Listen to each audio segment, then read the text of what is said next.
القلق والتوتر والخوف ممكن ليهم اعراض جسديه وممكن ياثروا جدا جدا جدا. في ناس مثلا بيجي لها القولون، تلاقي معدتها مدربكه وانتفاخ وامساك، ناس ترجع ده بيحصل جدا ومتكرر جدا في فتره الامتحانات.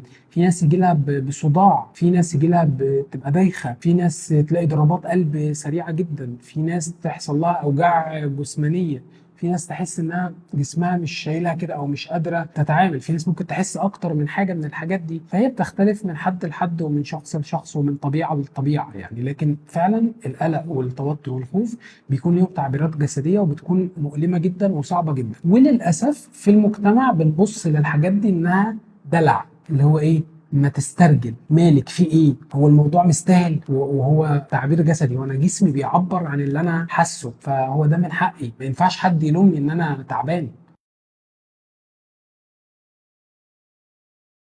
كده كده فترة الامتحانات هي فترة ضاغطة، فاحنا عارفين ان في ضغط، لكن انا بقى محتاج اعيد رسم اموري وجداولي في اوقات الضغط دي. ما اجيش بقى اقعد بالساعات على الموبايل واجي اعمل مش عارف ايه واجي عايز اخرج، طب اصل انا عايز ارفه عن نفسي، ما هو ده مش وقت ترفيه، احنا رفهنا بالفعل قبل كده. انا محتاج دلوقتي ان انا ابذل مجهود، انا محتاج ان انا اطلب المساعدة، انا محتاج ان انا اعمل اللي عليا، انا محتاج ان انا لو عندي ساعة فاضية احل فيها امتحان، اجرب فيها حاجة، اشوف مع زمايلي ايه اللي ممكن يتعمل، اشوف حاجة فايتاني واشوف ممكن استدركها ازاي. لكن ما اجيش اقول انا محتاج ارفع عن نفسي عشان انا مضغوط. هو ده اولويتنا الحاليه مش الترفيه. فانا لو برفه هو مش ترفيه، انا بس باعيد شحن نفسي علشان اكمل، لما نخلص خالص بقى نبقى نرفه براحتنا كلنا زي ما احنا عايزين.